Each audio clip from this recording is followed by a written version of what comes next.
Hey guys, so welcome back to Daily Entertainment Bars right here on that TV. And as I always say, if you are new here and you haven't subscribed to this channel, can you subscribe to this channel by clicking on the subscribe button below, and also click on the bell icon right next to the subscribe button so that anytime we drop a new content, you'll be the first to be notified. Okay, straight to today's bars, we have He Didn't Listen to Me, Mother of Funny Face finally speaks. Yeah, so the mother of Ghanaian comic actor Benson Anaya Odro Boateng, popularly known as Funny Face, has finally spoken about the whole saga surrounding his family and children.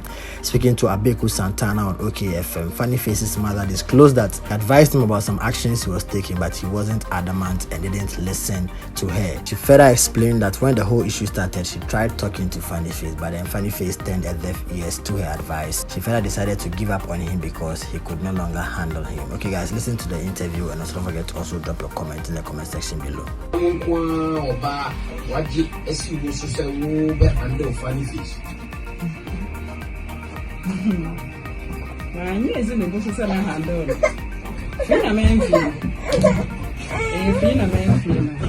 I make a blame name and Banny baby, a quaint years, 10 years, and blame the man said.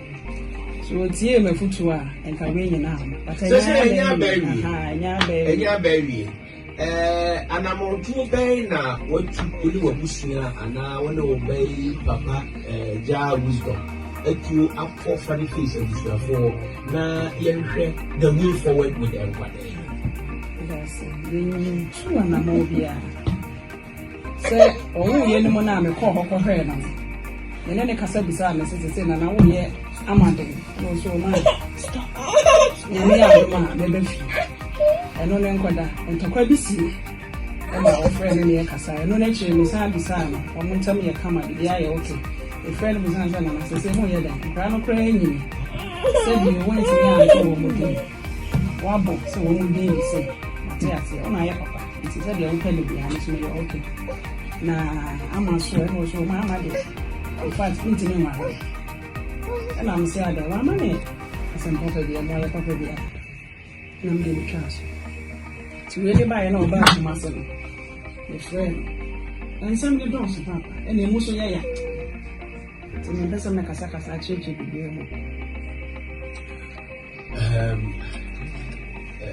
Again, but when you go and mistress on kitchen right now, on my mom, Mrs. say, I saw me in our true, and I only Funny Face like Casa, or wish you have 4 men, wish you have 4 Funny Face, and go, wish you fee, and then I say, see a body cow, see a body cow, see a back or shame you, see a go shame you, and you them are ready when you also said. Uncle who the mission for it is a bay and I'll be too son.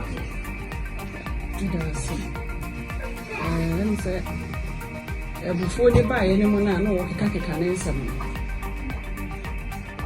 Ye, even I did, but I'm not a vision for me, and I love me more, mamma, and more, or much to take a one from them into no.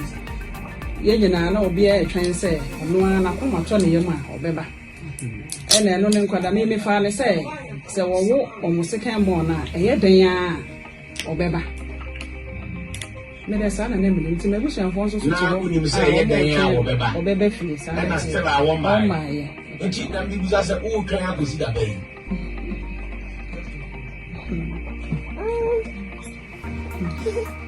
What was your for? Who was your penny? I said, me, only a 2 was your penny. And Mammy and me. Obianim, the grandma, away, my uncle, and I say, so many I see a lady copping so no, and back on up on my mother. Oh, yes, I bought well, at this point, yeah, the commodity can never back the video, but my mother is so